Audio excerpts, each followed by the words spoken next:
السلام علیکم جی، میں ہوں اسد عباس اور آپ دیکھ رہے ہیں ڈی ٹی ایم پاکستان۔ وہ ایک شعر ہے کہ صبح کے تخت نشین شام کے مجرم ٹھہرے،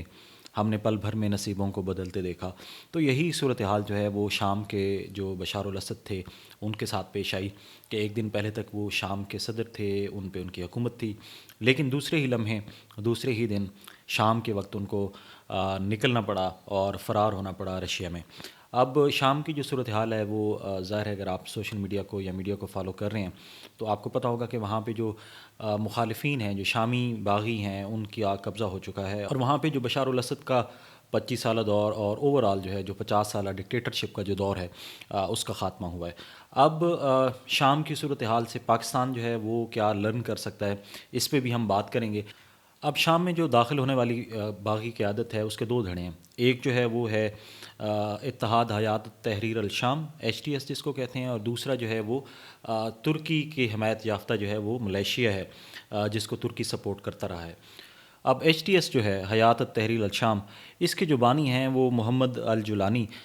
وہ القاعدہ کے ممبر رہے۔ سب سے پہلے وہ اسلامک اسٹیٹ جو ہے ISIS کے جو ہے وہ ممبر تھے،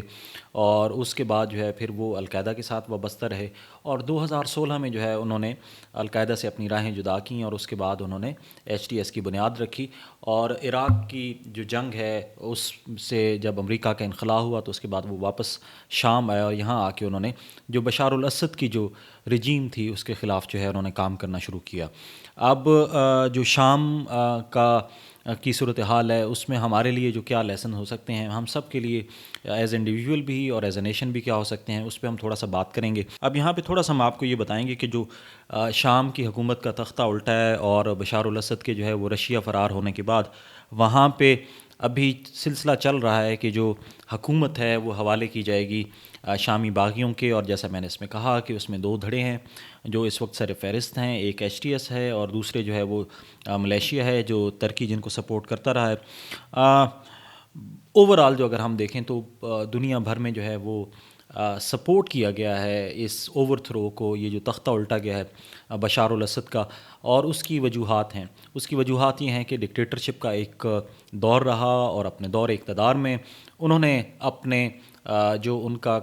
طاقت تھی، ٹھیک ہے، پاور ماڈل تھا، اس کو اپنایا، اور انہوں نے اپنا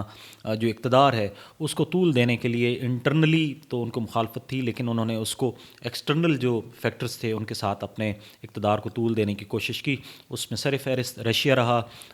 ترکی رہا، ایران رہا، اور دوسری طرف سے جو ہے وہ امریکہ رہا۔ اب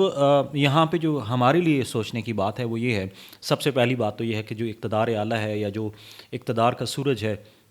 وہ اللہ تعالیٰ کی ذات ہی ہے جن کا ہمیشہ رہنا ہے۔ اس کے علاوہ دنیا کی کوئی بھی طاقت، کوئی بھی انسانی طاقت جو ہے یا ایون کہ کوئی آسمانی طاقت بھی جو ہے سوائے اللہ تعالیٰ کے اس کا اقتدار نہیں رہ سکتا۔ تو یہ ایک سب سے بڑا لیسن ہے۔ دوسری بات یہ ہے کہ آپ اگر کسی بھی ملک پہ جو ہے وہ نصف صدی تک جو ہے وہ حکومت کر لیں، مثال کے طور پہ حافظ الاسد نے جو ہے وہ اور بشار الاسد، ان دونوں کا ٹینور جو ہے باپ بیٹے کا ملائیں تو تقریباً 50 سال بنتے ہیں کہ اس خاندان نے جو ہے وہ شام پہ جو ہے وہ حکومت کی، اور آخر میں کیا ہوا وہ آپ سب نے دیکھا کہ کس طریقے سے جو ہے رات کے اندھیرے میں انہیں یہاں سے بھاگنا پڑا اور سیاسی پناہ لینا پڑی۔ اب اس میں سب سے بڑا جو لیسن ہے وہ یہ ہے کہ اگر آپ ایک ملک پہ اپنی رعایا پہ آپ حکومت کرتے ہیں اور آپ کو اپنی رعایا جو ہے اپنی عوام کا جو ہے وہ اعتماد حاصل نہیں ہے، تو آپ جتنے بڑے 30 بار خان ہو جائیں اور آپ کو جو ہے وہ 3 4 جو ایٹمی قوتیں ہیں، سپر پاورز ہیں، ان کی آپ کہہ لیں سپورٹ بھی حاصل ہو، لیکن ایک نہ ایک دن آپ کے اقتدار کا سورج غروب ہونا ہے اور آپ کو وہاں سے بڑا رسوا ہو کے جو ہے وہ آپ کو جانا پڑے گا۔ اب یہ ایک لیسن ہے۔ اب دوسری بڑی وجہ جو ہے وہ یہ ہے کہ جو ایک لیسن ہے ہمارے لیے کہ شام کی جو آج کی صورتحال ہے، جیسے میں نے کہا کہ تقریباً 2011 یا 14 سے جو ہے وہاں پہ اینٹی اسد جو گورنمنٹ تھی، رجیم تھی، انہوں نے اپنا کام شروع کیا، اور مخالف دھڑے نے جو ہے وہ وہاں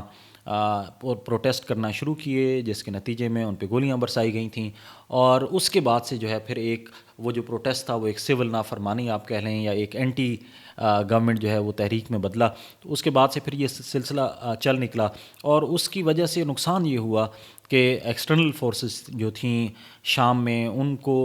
اپنے جو عزائم تھے کہ ڈیوائیڈ اینڈ رول والا جو ہے اس کو کام کرنے کا موقع ملا، اور اس میں جو لوزر تھا، جو اینڈ تھا، وہ شام تھا اور شام کے عوام تھے. لاکھوں افراد جو ہے ان کی جانیں گئیں، ملک کا انفراسٹرکچر جو ہے وہ تباہ ہو گیا. بہت سارے شامی جو ہے وہ شام سے دوسرے ممالک میں گئے اور وہاں پہ انہوں نے ازائلم لی، پناہ گزین کیمپوں میں وہ رہے. آپ کو وہ کہانی یاد ہوگی کہ ایک کشتی الٹی تھی اور ایک بچہ جو ہے جس کی تصویر وائرل ہوئی اور اس پہ پھر بہت زیادہ جو ہے وہ واویلا بھی مچا. سمندر کنارے جو ہے اس بچے کی لاش الٹی پڑی تھی اور دنیا بھر نے اس ایشو کو اٹھایا اور پھر یہ زور دیا گیا کہ جو شامی پناہ گزین ہیں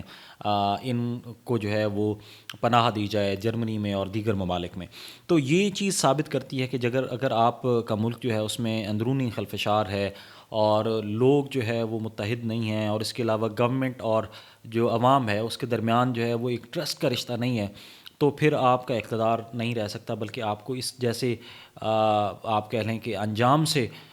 نبرد آزما ہونا پڑتا ہے جو بشار الاسد کا ہوا ہے. تیسری چیز جو ہے وہ یہ ہے جو شام کے اس سے ہم سیکھتے ہیں یا ہمیں پاکستان جو ہے وہ لرن کر سکتا ہے کہ اگر آپ لوگوں کی آواز دبائیں گے، جتنا مرضی دبا لیں، ان کو آپ دبا کے رکھیں، تو اس کا یہ ہوتا ہے کہ ان کے اندر فیئر جنم لیتا ہے، خوف جنم لیتا ہے. خوف کے بعد ان کے اندر جو ہے وہ غصہ جنم لیتا ہے، اور جب غصہ جنم لیتا ہے تو پھر جیسا میں نے کہا کہ محمد الجولانی جو ایچ ٹی ایس کے سربراہ ہیں، وہ عراق گئے تھے، وہاں انہوں نے القاعدہ کے ساتھ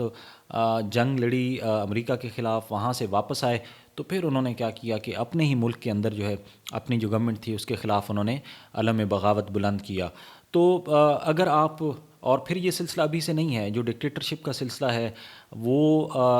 مڈل ایسٹ میں جو ہے 1952 سے اس کی شروعات ہوتی ہیں، جب جمال عبد الناصر نے جو ہے وہ مصر کی گورنمنٹ کا جو ہے وہ تختہ الٹا تھا. تو اس کے بعد سے پھر ہم نے دیکھا کہ عرب بھر میں جو ہے وہ، چاہے لیبیا لے لیں، چاہے آپ ایجپٹ لے لیں، چاہے آپ شام لے لیں، تو یہاں پہ جو ڈکٹیٹرشپ والی گورنمنٹس تھیں ان کا قیام عمل میں آیا. اور اس میں آپ کو پتہ ہے کہ جب ڈکٹیٹرشپ ہوتی ہے تو لوگوں کے جو بنیادی حقوق ہوتے ہیں وہ غصب کر دیے جاتے ہیں. تو یہی ہوا وہاں پہ عرب دنیا میں بھی کہ جو عام شہری تھا اس کی جو شخصی آزادی تھی اس پہ پابندی لگائی گئی، ٹھیک ہے، اس کو وائس لیس کیا گیا. تو جس کی وجہ سے پھر اگر کوئی پہلے تھوڑی بہت روم تھا بھی، آپ کہہ لیں کہ خاص کر کے شام کے اندر کے بہت سارے لوگ جو ہے وہ ملک چھوڑ کے گئے، ان کے پاس آپشن ہی دو تھے، یا تو وہ چپ چاپ یہاں رہیں یا پھر چھوڑ جائیں، یا تیسرا آپشن یہ تھا کہ وہ حکومت کے خلاف اٹھ کھڑے ہوں. تو یہ ایک بڑا سبق ہے جو ہمیں سیکھنا چاہیے کہ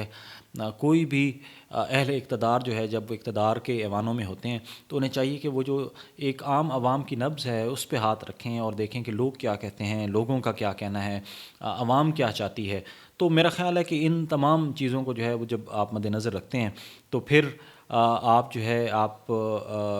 جو آپ کا ماڈل آف پاور ہے اس سے آپ بچ سکتے ہیں اور آپ جینونلی جو ہے وہ لوگوں پہ حکمرانی کر سکتے ہیں. اگر آپ کے پاس جو ہے وہ لوگوں کی سپورٹ نہیں ہے تو پھر آپ جتنا مرضی اپنے اقتدار کو طول دے لیں، آپ کے لیے مشکل ہوگا کہ آپ زیادہ دیر تک سروائیو کر پائیں. اور یہی ہوا شام میں کہ بشار الاسد اپنی تمام تر وہ سپورٹ جو اس کو حاصل رہی رشیا کی طرف سے، ایران کی طرف سے، تو اس کے باوجود جو ہے وہ ظاہر ہے ہر انسان جو ہے وہ اپنے حصے کی جنگ لڑ رہا ہوتا ہے. تو رشیا اپنے ایشوز میں انوالو تھا، ایران اپنے میں تھا. تو جیسے ہی وہ سپورٹ جو ہے اس طرف سے ختم ہوئی تو اس کی اپنی ہی عوام جو ہے، شام کی اپنی ہی عوام جو اپنی حکومت کے خلاف تھی، وہ چونکہ ایک جد و جہد کر رہی تھی تو ان کو اس میں کامیابی حاصل ہوئی. تو یہاں سے یہ بات جو ہے کنفرم ہو جاتی ہے کہ کوئی بھی ایسی حکومت یا کوئی بھی ایسا راج جس میں عوام کی سپورٹ حاصل نہیں ہے وہ بہت دیر تک جو ہے وہ قائم نہیں رہ سکتا. اب تیسری جو بات ہے وہ یہ ہے کہ اب ہم نے دیکھا کہ اس انٹرنل اختلافات کی وجہ سے شام کو کس قسم کے مسائل کا سامنا کرنا پڑا، اور ابھی بھی لوگ جو ہے وہ تھوڑا سا فیئرفل ہیں کہ ان کا فیوچر کیا ہوگا. جو شامی لوگ ہیں وہ تھوڑا سا اس بارے میں جو ہے وہ اپنے خدشات کا اظہار رکھتے ہیں کہ واٹ وڈ بی نیکسٹ. اب یہاں پہ جو ایک خوشائند بات ہے وہ یہ ہے کہ محمد الجولانی، جیسے میں نے کہا کہ وہ اس وقت لیڈ کر رہے ہیں اس اوور تھرو کو جو وہاں پہ ہوا. دمشق پہ قبضہ ہو گیا، بشار الاسد ملک چھوڑ کے چلا گیا، اور ابھی تھوڑی دیر پہلے میں پڑھ رہا تھا کہ جو ماسکو ہے اس میں بھی جو شام کی جو ایمبیسی ہے اس پہ شام کا جھنڈا اتار کے جو مخالف گروہ ہے، جو باغی ہیں، ان کا جھنڈا وہاں پہ لہرا دیا گیا ہے. تو یہ بیسیکلی ایک قسم کا جو ہے وہ ہینڈ اوور ہے جو کر دیا گیا ہے، اور ابھی اس میں کچھ اور دن لگیں گے یا ویکس لگیں گے کہ پراپرلی جو ہے ان کو ہینڈ اوور کیا جائے۔ اب یہاں پہ یہ دیکھنا کہ یار کیا ہی اچھا ہوتا کہ بشار الاسد جو ہے اس کو جب ریئلائز ہو گیا تھا کہ یار مجھے میرے لوگوں کی سپورٹ حاصل نہیں ہے، تو لاکھوں لوگ مروانے کی بجائے، اپنے ملک کا انفراسٹرکچر جو ہے وہ کروانے کی بجائے، سول وار جو تھی جو پچھلے کئی دہائیوں سے وہاں پہ جاری ہے، تو اس سے بچنے کے لیے کیا ہی ہوتا کہ وہ کہتے کہ جی ٹھیک ہے ملک میں الیکشن کرا دیے جائیں، اور جو ملک میں جس گروپ کو جو ہے وہ ووٹ دینا چاہتے ہیں وہ آئیں، اور اس کو حکمرانی کا حق حاصل ہے۔ لیکن اگین جیسے میں نے کہا کہ جو ڈکٹیٹرشپ ہے اس میں آپ کی جو سوچنے کی صلاحیتیں ہیں وہ مفقود ہو جاتی ہیں، اور آپ سمجھتے ہیں کہ آپ کا اقتدار جو ہے وہ رہتی دنیا تک ہے یا بہت لمبے عرصے تک ہے، تو مائٹ از رائٹ والا جو کنسیپٹ ہے اس پہ عمل پیرا ہوتے ہوئے لوگ یہ بھول جاتے ہیں کہ جیسے میں نے کہا کہ صبح کے تخت نشین شام کے مجرم ٹھہرے، کہ بعض اوقات ایسا بھی ہوتا ہے کہ اللہ تعالیٰ جو ہے وہ جو صبح کے تخت نشین ہوتے ہیں شام کو جو ہے وہ پابند سلاسل ہوتے ہیں۔ تو یہ وہ چیزیں ہیں ہمارے لیے یہاں سوچنے کا یہ مقام ہے کہ ہم اور یہ صرف ہمارے لیے نہیں ہے، ہمارے جو پڑوسی ملک جو افغانستان ہے وہاں پہ بھی چونکہ ایک ٹرانزیشن ہوئی تھی، ٹرانزیشن آف پاور ہوئی تھی، تو وہاں پہ طالبان کے لیے بھی یہ سوچنے کا مقام ہے، اور ان کو جو کچھ خوشائند باتیں ہیں اس سارے اوور تھرو میں وہ یہ ہیں کہ محمد الجولانی نے کہا ہے کہ جی جتنے بھی شامی ہیں چاہے وہ گورنمنٹ کے حامی تھے اور یا مخالفین ہیں، ان سب کے لیے جو ہے وہ معافی ہے اور سب کو ساتھ لے کے چلا جائے گا۔ تو یہی خوشائند جو ہے وہ اقدام ہے جس سے ہم بھی سیکھ سکتے ہیں اور ہمارے پڑوسی بھی سیکھ سکتے ہیں۔ پڑوسی یہ سیکھ سکتے ہیں کیونکہ وہ ایک پاور میں آئے ہیں، تو انہیں چاہیے کہ اپنے آپ کو تھوڑا سا ماڈریٹ کریں، جیسے محمد الجولانی نے ماڈریٹ کیا اور دنیا میں اپنی ایکسیپٹنس بڑھائی ہے۔ اب امریکہ، فرانس سمیت اور دیگر ممالک نے جو ہے اس بندے کو جس کا نام محمد الجولانی ہے،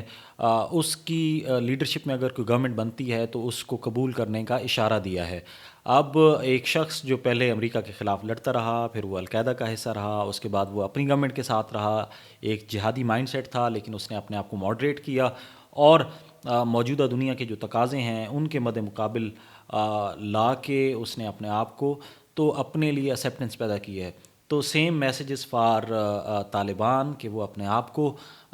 ماڈریٹ کریں اور اپنے ملک میں جو ہے ایک ایسی حکومت بنائیں کہ جو پوری دنیا کے لیے قابل قبول ہو، تاکہ وہاں کے جو لوگ ہیں ان کی مشکلات کم ہو سکیں۔ پاکستان کے لیے بھی جو ہے وہ، اور ہم پاکستانیوں کے لیے بھی یہ میسیج ہے کہ جہاں پہ آپ حکومت اور اپوزیشن دونوں مل کے چلیں گے، وہ لوگ جو حکومتی پارٹیوں کو سپورٹ کرتے ہیں اور ایٹ دا سیم ٹائم وہ لوگ جو اپوزیشن پارٹیوں کو سپورٹ کرتے ہیں، اگر ان سب کو آپ ملا کے اور ایک قومی دھارے میں لے کے جائیں گے تو تبھی تو ترقی ممکن ہے، تبھی تو استحکام ممکن ہے، تبھی تو امن ممکن ہے۔ ادروائز خدا نخواستہ پاکستان کے جو حالات ہیں وہ بھی اگر آپ دیکھیں تو یہاں ہر آئے روز جو ہے وہ بدامنی بڑھ رہی ہے، ہمارے ہاں بے روزگاری بڑھ رہی ہے، ہمارے ہاں جو ہے وہ انٹرنل جو پالیٹکس ہے اور ڈیوائڈ ہے وہ بڑھ رہی ہے۔ تو یہ سارے ایشوز جو ہے اگر ہم دیکھیں تو یہ سیم ایشوز جو ہے وہ شامی معاشرے میں پائے جاتے تھے، اور اس کی وجوہات جیسے میں نے آپ کو بتایا کہ ایک لمبے عرصے کی ڈکٹیٹرشپ تھی جس کی وجہ سے لوگوں میں انریسٹ تھا، جو پرو گورنمنٹ تھے ان کو ساری سہولیات حاصل تھیں، اور جو اینٹی گورنمنٹ تھے ان پہ ظلم و ستم قائم کیے گئے، تو جس کی وجہ سے آج ملک شام جو ہے وہ ان حالات سے دوچار ہے۔ تو ہماری دعا ہے کہ اللہ تعالیٰ جو ہے ہمارے جو اہل اقتدار ہیں، ہمارے چاہے وہ اپوزیشن میں بیٹھے ہوئے لوگ ہیں، چاہے گورنمنٹ میں لوگ بیٹھے ہیں، مقننہ میں ہیں، اسٹیبلشمنٹ میں ہیں، اور انتظامیہ میں ہیں، ان سب کو اللہ تعالیٰ یہ توفیق دے کہ وہ مل بیٹھیں ایک جگہ، مل بیٹھ کے، اور یہ جو ہمارے اندرونی اختلافات ہیں اور ملک میں جو آئے روز ہم ایک تنزلی کی طرف جا رہے ہیں، اس سلسلے کو روکنے کے لیے کوئی ایک ایسا قومی لاہ عمل لے کے آئیں کہ جس کی وجہ سے پاکستان ترقی کر سکے، اور شام کی جو صورتحال ہے اس سے اللہ تعالیٰ ہمیں سیکھنے کی توفیق عطا فرمائے۔ اپنا خیال رکھیے گا، فی امان اللہ۔